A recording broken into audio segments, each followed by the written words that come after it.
My name is Osei-Frimpong, and it's Friday. That means you're watching the Black Athenians.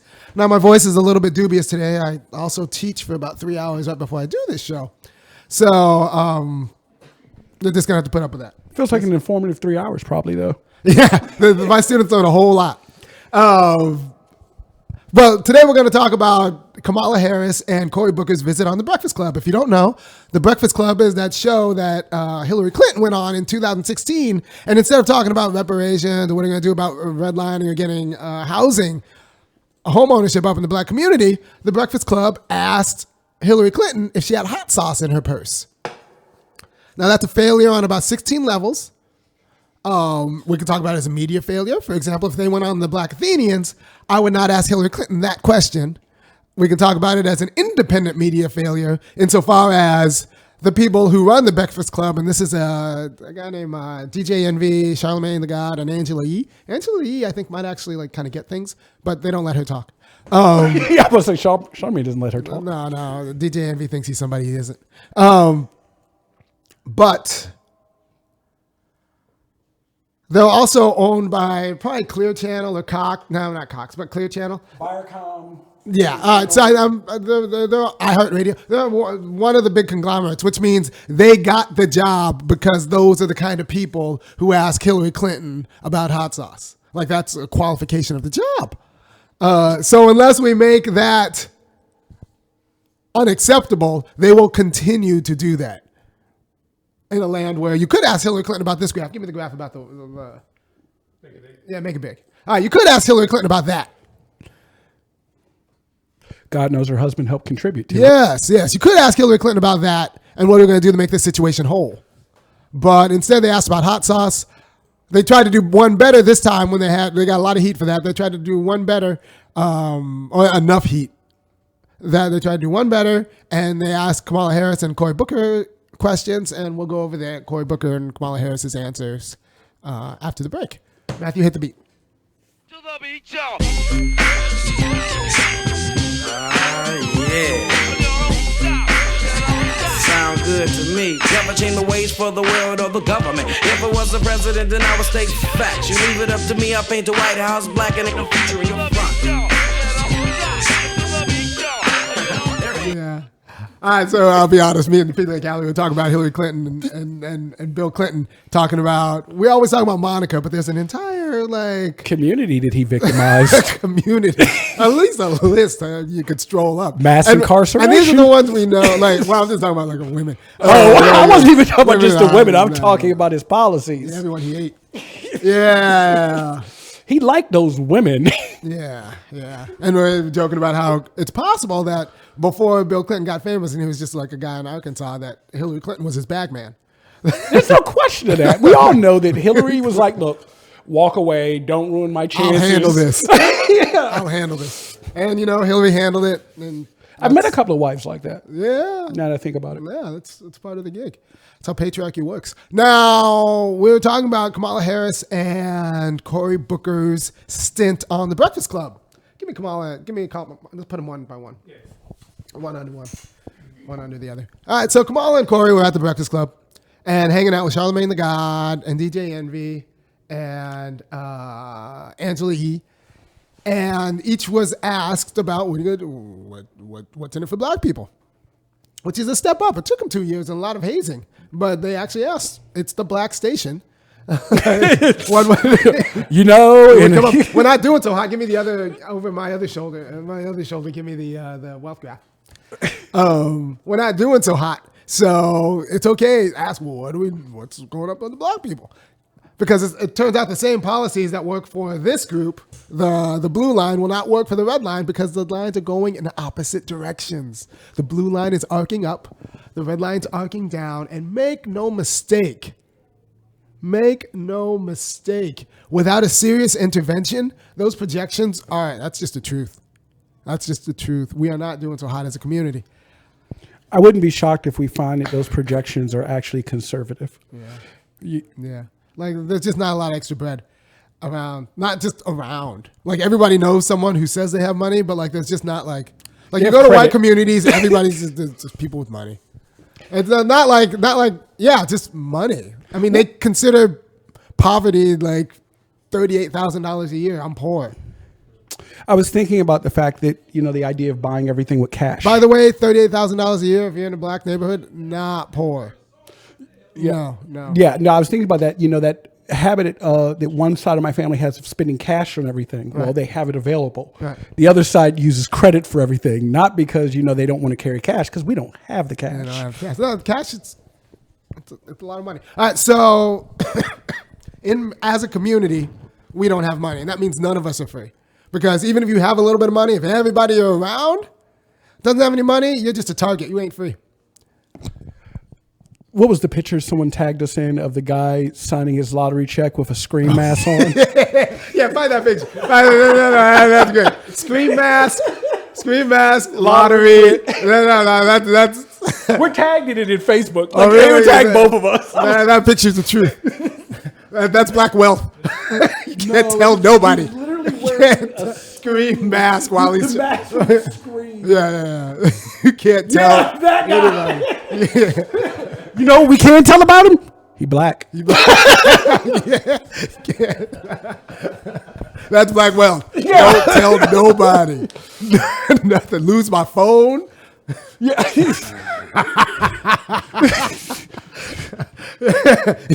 You what? 158 million, huh? I don't want nobody to know nothing about nothing. That's what he's saying. I don't want nobody to know. That's black life. That's black wealth, people. That is literally the best explanation that we could have asked for. That's black wealth.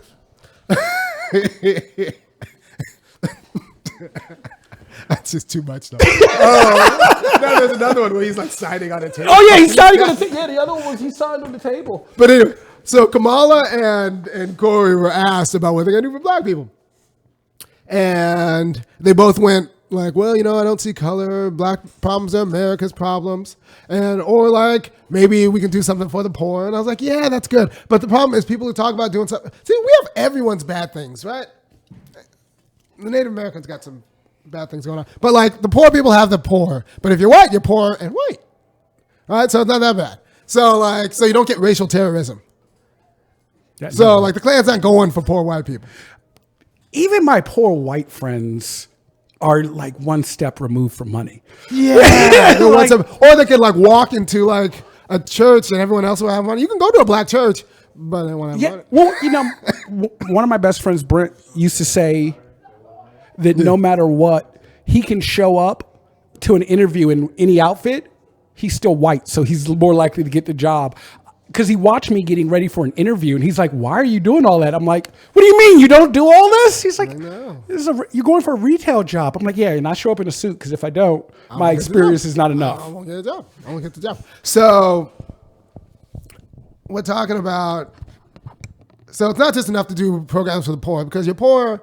You're still terrorized. And, my buddy actually had this right when she said that we talked about the Great Migration. My mom was part of the Great Migration. She moved from South Carolina to California in the 70s. And they call it the Great Migration. But what it was is they were fleeing from terrorism. They're refugees. We need to talk about people from the Great Migration as refugees. Some of them got lucky because in California, if you moved to California in the 70s, like you did all right because the land appreciated. But if you ended up somewhere else, like you were just a refugee and you can't come back. So like now I feel like I'm a refugee coming home and like this is kind of an internal colony of where the black people are just kind of kept. And moved around. Against their will. That is true. We'll do a whole show on just like we get the shuffled. The shuffling of. You can't build. You can't. People say like, why can't you build? One, the whole history. I can do a whole nother show on like black communities building and getting raised. Oh yeah. Well, it's not just Black Wall Street in Tulsa. Like you read about these massacres like everywhere. Yeah. And we've talked about that a couple of times is that, we're being even in some place like Athens, we're slowly being shifted out to the other communities that do not have access to the resources you have access to in Athens. So it's going to become even more expensive to be poor. So you being poor, they're like, oh, well, we're moving you out here. Well, now you've got transportation costs and all the additionals just to get to base resources. Well, just to get to your $7 an hour job. Yeah. All right, so Kamala Harris and Cory Booker both danced around it. They're like, well, we can do stuff for the poor, kinda, but if you do stuff for the poor, you don't deal with the terrorism. I'm about to say, wasn't a question about black people? Yeah, you got to deal with the terrorism. You got to deal with the poverty, and you got to deal with the policy. And this is, I think, when I say that. Look, you might not see color, but the cotton economy, the FHA, and the Klan all did, right? So the cotton economy built the world, but in America, especially America, the Klan terrorized. I don't know too many black people over 40 who aren't a little bit scared of white people, because triggering them can happen at any time, and they're violent. If you want to know how violent they are, I suspect you can find it in the comments of my videos. all over. I've been reading in the comment section again of posts and videos. Yeah, there. Yeah, which is also as interesting as it. You'll see moderates going, you shouldn't have said that, Army, but they don't address a single person in the comment section who's like, white terrorism is normalized. White terrorism is normal. Like, white racial terrorism is we just expect you're not supposed to make white people mad about race. Like, that's what's normalized. And I take the fight to white people. Other black people don't do that. They don't think they should have to, or they don't. Honestly, they're scared because white people are terrifying and they want to keep their job. Me, I have kind of a looser opinion about these things, but I take the fight to white people because I think if you don't take the fight to white people, it doesn't matter because we don't have the resources. Like, give me the graph over my shoulder again, the money, because this, never lose sight of this. It's all about that graph. It's all about that graph, and you're gonna have to convince me that those projections are wrong. And neither one of those candidates are gonna do anything about those projections. Like, they don't, no, Trump, Kamala Harris, Cory Booker. We're still like, are we dying by freezing to death, which is awful, or are we dying by poison, which is a little bit better? I guess that's what we're talking about. So unless we're talking about someone who says black people need to live, and that's going to take a quality of revolutionary politics that neither of them are about. So the cotton economy was the world's economy, not just the U.S. economy, was the world's economy, right? So we were slaves for that, but then the Civil War happened, and after the Civil War, would you believe cotton still needed to be picked? Wasn't going to pick itself. So we, so that's pretty much why Reconstruction, the Northern mills and the Southern cotton owners got together and said, hold on, we can't let them be free. Whoa. Who's going to pay for that? Pay for labor? No, we don't do that here. Yeah. So the Northern mills and the Northern industrialists and the Southern planters got together and say all right, Reconstruction doesn't need to happen. And so we just got a series of sharecroppers and terrorism. And they ushered in the Klan. I mean, you could go through, people, find out what the Freedmen's Bureau is. In Athens, you can go to the Athens Freedmen's Bureau. In Athens, just Google Freedmen's Bureau, Athens, and there's a guy named Al Hester who's compiled a series of letters and correspondences from the Freedmen's Bureaus. And they're pretty much letter after letter saying please don't leave. Please don't leave. If you leave, these guys are crazy. We're dead or terrorized. Please don't leave. We will be forsaken. That's a quote. And the response was practically, we out? And the Union left, and this is 100 years later after being forsaken to the Klan. And still actively being done. We were talking about earlier that here in Athens, we have so many departments dependent on slave labor. Via the jail. Via the jail. Yeah. Let's call it what it is. You ain't paying them. They're slaves. They're working. It's either that or going back to it's either going outside and raking stuff or going back into your cell alone. Yeah. So literally you're we're paying you in sunshine. Coercion into slavery. Yeah.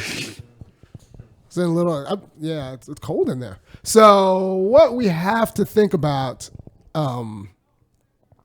is how to make the black community whole and Yeah, after the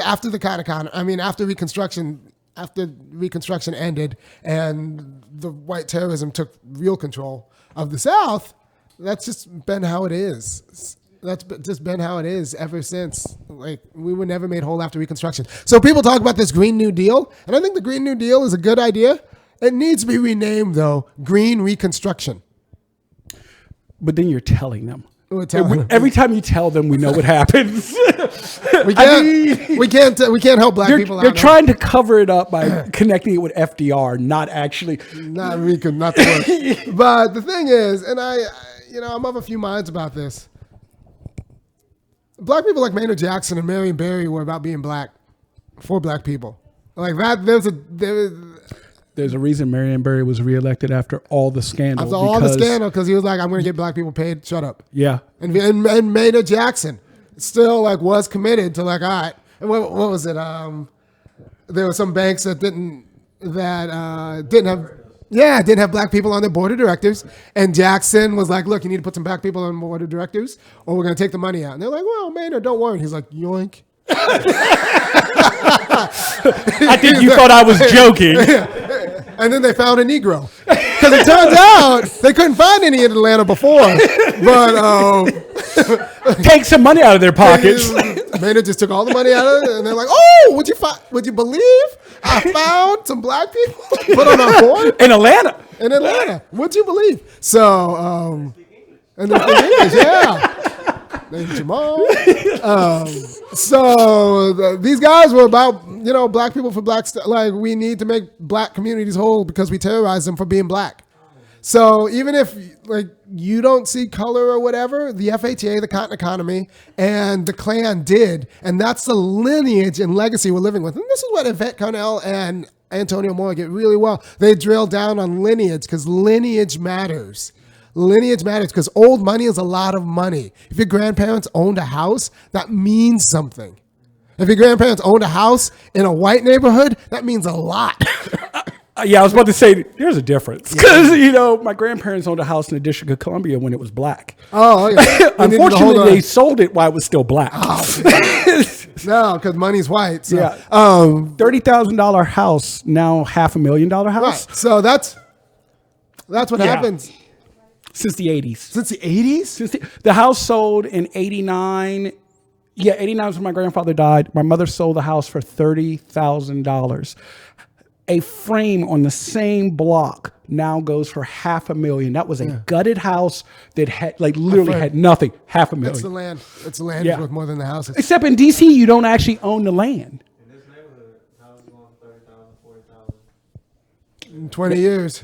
Yep. Who knows what happens? I noticed speaking of the neighborhood we're in, I have watched this neighborhood change over the last 25, 30 years that I've lived here. I grew up right outside of where we shoot, literally a rock's throw. Yeah. And now when you look at this community, as you look at the edges of it, you start to see things you never saw before, like the bike lanes. Yeah. And people girls using jogging them. with puppies. Yeah. Little white sorority girls jogging with puppies. On Vine Street, I was shocked and stunned one day. I was like, really? They let Becky in? I mean, I was shocked when I went home and saw someone stumbling through my neighborhood drunk at 3 o'clock in the morning. And I looked at my godmother. We're on the porch. I'm like, someone needs to help her. She's like, she'll be fine. I'm like, since when? She's like, look around. I'm like, oh, yeah. They've moved us all. Yeah. She lives here now. She's not visiting. No, she lives here. All right, so this illusion that it's okay to not see color when all of the policies and the wealth that went into give me the graph. Don't this is all about that graph. All of the policies and the wealth were built on color. That's just irresponsible. And to let people get away with that's irresponsible. And the reason we let people get away with it is because we're still scared of white people. They own everything. They're our bosses. They would still scared of white fire people. you. They will go after your Give career. me the. Do you have the Matt Blevins? Anything about Matt Bevins? I can find it. Yeah, Matt Bevins. Matt Bevins. Just if you Google Matt Bevins with a BEVIN, not Bell Biv DeVoe, but BEV, and Yahoo and Bloodshed. Ooh. Yeah. You just reminded me of another just idea. I need every Camilla Harris video to be Belle Biv DeVoe's Poison. Like, we ain't talking about relationships either. Yeah, I mean, so people, we got to understand that we need policies that are targeted for black people and black communities, because we had policies that were targeted against black people and black communities, and that matters. And that's not too much to ask to be made whole. So if you get at the economics, if you find a way to get at the economics, that's great. You still got to get at the terrorism, because I don't know too many black people over 50 who aren't still terrified of white people. And honestly, I don't know too many black people. I mean, this is what the school to prison pipeline is about. It's teaching. It's an education into white terrorism. It's an education into knowing your place. And if you ever wonder if you are stepping out of your place, if you've ever been at a job and told that you are insubordinate, that's insubordinate. I've never seen. I thought that was a military term until someone called me insubordinate. Like, I was like, "What are you talking about? Like, what does that mean?" I'm not like, I don't. As a former HR rep who saw this on people's files, I almost wanted to see a study of how many times this is actually applied to anyone who isn't black. Right, black male. Primarily. Matthew's got something. Yeah, and a lot of intersectionalists and a lot of like mainstream liberals will also like throw in like, well, POC, like people of color, they experience the same level of frustration that black people do, and it's clearly not similar at all. People of color, gay people. No, I'm telling you, as a gay person, being gay and black sucks, but being black is a lot worse than just being gay. I can get away with a lot of things as a gay man and actually have more privilege than, say, a cisgendered straight black man, because as long as I stay on the band that says let's attack them, even though we're not recognizing that we're punching down, I must be doing something right. Right. And in some ways, you're not as threatening. Oh no! Then I mean, everyone's best friend. But the moment I defend cis straight black men, my own friends, roast me. So, is that Bevan? Yeah, see, that's, so, this is sitting governor of Kentucky saying, he's going to shed blood to protect conservatism. And give me the graph again under my hand.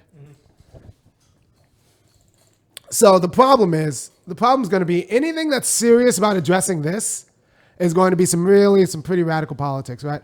So if you're serious about addressing this, he's saying he's going to get his gun. That's the issue. If you want to address this, he's going to get his gun. And no one's calling him on it. No, he's the sitting governor of Kentucky. Like, what I'm saying is he's not bluffing. He's serious about getting his gun. So what are we going to do about that?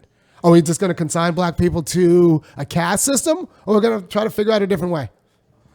Because he's serious, and you know he's serious. When someone tells you who they are, believe them. He's saying it. If you guys publicly saying the quality of politics that will make this situation whole is going to make him violent. And since everyone is scared of triggering white guys in Kentucky with guns, we'll just say like, well, I guess black people will always be poor. That's not. And if that's a politically contrived fatalism. It doesn't have to be the case. That's not physics. That's like, well, I don't want to take him off. And if he's saying that publicly, imagine what he's saying privately. Not even privately. He's saying it to a cheering audience, so you can say that he was bluffing, but don't tell me everybody in that audience was bluffing. Yeah. Like, I got Oconee County is right next door. If you got serious about trying to integrate their schools, people would get guns really quickly. There's a reason why there are now 2 Oconee County high schools. There's North Oconee and the rest. They're like, no, y'all were getting a little too close to us. Like, Oconee's got like 4 or 5% black. Yeah. But they still, that was too much. That's too much. We did it at a high school. There were 5 when we first came here to the Athens area. We lived in Oconee County. There were 5 black kids in the middle school. Yeah. By the way, it's right next to Athens. Athens is the 3rd black. Yes. And bigger. Yeah. And literally, there were 5 of us. We knew each other. If one of us didn't show up, we were concerned. Like, you're looking around like, hold on, did you get a message that blah, blah, blah wasn't going to be here? Oconee County is the embodiment of one of the white flight counties in Georgia. It also happens to be classically in the top 5 for the state in wealth, while Clark County its black neighbor And is the poorest. Is the poorest county, and all the money is generated from the university in Clark County. So it's generated, and then like it's a kind of a colonial relationship. A lot of these collar suburbs have a colonial relationship where they go in, take the money, take it back out, and then pay taxes over there.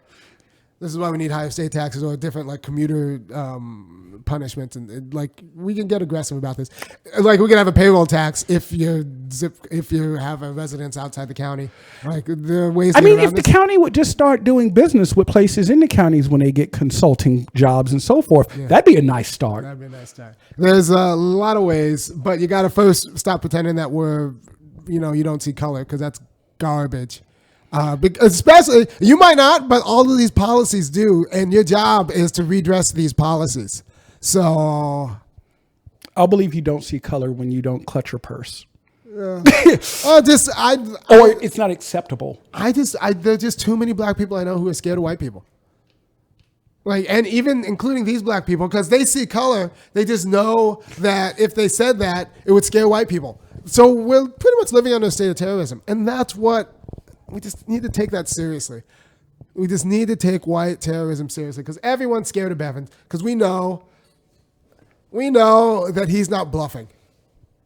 And he's winning because he's like, what do they call it? I coined the phrase, but a few days ago, because I was trying to figure out like how do you call a conservative terrorist? Like he's violently imposing the status quo. Yeah. And the status quo is this. So he's imposing the status quo with the threat of extrajudicial violence, because that's what the Second Amendment kind of tells Americans. It's giving you the right to extrajudicial violence, because we have professionals who take care Not of Americans. Let's be clear.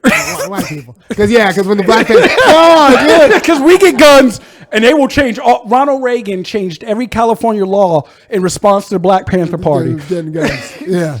Black people with guns, no, not acceptable. That And we don't make up the numbers for that to be. Since that line. Yeah. All right. So the problem is we got to deal with Bevins, and the thing is you can't deal with Bevins by breaking his knees or anything like that. That doesn't matter. It's not an individual problem. You need to deal with Bevins by going after his church, going after his schools, and going after family structure, right? Because there's something a little bit unhealthy about the white family. And it's not just the men. But there's something a little bit unhealthy about the white family. And you say, that's awful, that's racist. Yeah, there was an entire report on the Negro family. That no one minded. That no one minded and people still use. So I'm saying we need a report on the white family, because it's not particularly a healthy place to be. And nor is it the best place to do justice. Or is it the best, like the seat of justice. So you need to go after his family. You need to go the family structure. You need to go after his church. Where does he learn that like this is the Christian thing to do? And you need to go after his schools and make sure that he gets the full history of the terrorism of the cotton economy and the terrorism of the Klan and the terrorism of and just the wealth suck of the FHA, because the FHA did see color. So yeah, that's pretty much what I want to talk about today, and why colorblindness is not enough because of all of the policies and the cultural artifacts that keyed in on color. And so we need to talk about lineage, because lineage is tied to wealth. Pretty much people become their grandfathers in terms of status in America. Like if your grandfather was doing it, and black people, we're downwardly mobile. So we might be our great grandfathers. Like just got. I'm about to say, yeah, I'm pretty sure my great grandfather. Yeah, we're downwardly in Opelika, Mississippi. Opelika, Alabama. That was not a pretty place to be. And we're downwardly mobile, and we're downwardly mobile because of American policy. Yeah, FHA is a great example of that. That's where we just kind of gave loans for white people for living in white neighborhoods. We built the suburbs. We built the suburbs for white people. We built the roads to get out to the suburbs for white people. We subsidized the development, and then we subsidized the roads that cut through black neighborhoods and to get out to the suburbs. And we just want some of that tax money back.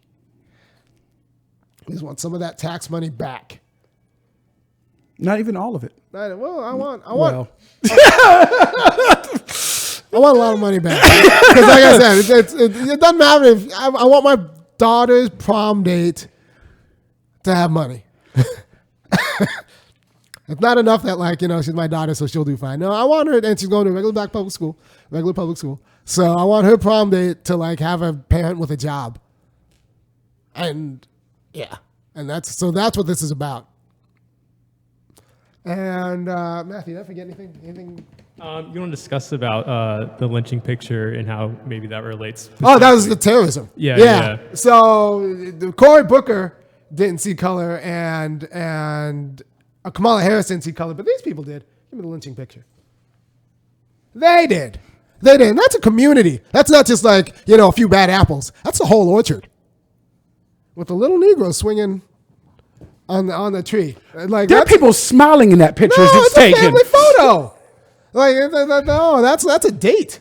Yeah, like literally, That guy's trying to get lucky. yeah, the nonchalant look in the woman's eyes. It's just Tuesday. This is first of all, this is how you know that they say between 4,000 and 5,000 number is just not true. 4 or 5. They say about 4,000 or 5,000 people were lynched during the lynching era. That's just not true. Remember, people don't know, and you really don't get a sense if you're from the South. If you're not from the South, there isn't an infrastructure like in terms of communication. We got whole communities and neighborhoods just disappeared. And like there wasn't a newspaper. Like there are 5,000 documented lynchings. Yeah. Like That's not counting the massacres of like 200 people here. 200 people here, 50 people here. Like that's you don't have a microphone. She's saying that doesn't account for the massacres of 250 people here, 50 people here, where like there isn't a nearest newspaper for like another 2 hours. Yeah. Like that was the whole 40s, 50s, and 60s. Like that was. And that's why we were quick to correct people about the Pulse shooting not being the largest massacre in U.S. history, because they wanted to immediately erase that there'd been other massacres in U.S. history, specifically. The Black Massacre. Yeah. They're like, no, and that's too, like, you keep reading them. You feel like it's just like Roswell or what's it called? The Andre 3000 movie. Rosewood. If it's just Rosewood or just Tulsa. But no, there's like, you hear about this massacre in Arkansas. There was another 300. One in North Carolina, another 200 people who were mass killed. Another in Mississippi. So like these little massacres happen all the time. And it only takes one or two of them to get the word out. And that's what terrorism is. So I consider my mom, who left South Carolina with her brother and sister, they were refugees. And I'm coming back. One, because I was priced out of California. It's very expensive. Two, I'm coming back and to be made whole for the people. So, and I don't think I'm alone. You know, one of the things I notice is that, and I've pointed this out to several white people in comments, like, it's interesting that they'll see black people they respect agree with you, but don't seem to click in their head that, oh, look, all those likes are the black people. Yeah. Like, there's a whole industry in not agreeing with me. Like, there's a lot of money to be made by blaming black people. And like Steve Harvey pretty much just admitted that he threw Monique under the bus because that's where the money was. Like, he was like, well, I wasn't going to mess up my check. Sorry, sis. Yeah. I'm going to call you sis while we say it, but you expect me to miss a dime for you? That's not my job. I sells black people out. And that's my job. I'm a sellout. I sells black people out. Yeah. If he did, he'd be broke too. He's not broke because he's got a lot of money. I mean, this is where he's got. He does have a lot, but he wouldn't stay there very quickly. He's got 3 ex-wives. So alimony does something to a brother. But I want to tell you, if you take anything from this show, just remember, they might not see color, but the Klan, the cotton economy, and the FHA did, and that's why we are where we are. So until someone's admitting that money doesn't die, it just kind of appreciates at market rates, and black old money isn't a lot of money, and black and white money is. Like, we will never be made whole. And if you like what I'm doing or anything I do and you want me to keep doing it, because I think it's probably pretty fascinating, go ahead and go to thefunkyacademic.com. Sign up for $5, $15, or $50 a month. That'd be great. because I got to pay rent and I got to pay Matthew and I'd like to grow. So thank you for your time, and I will see you next week. Peace.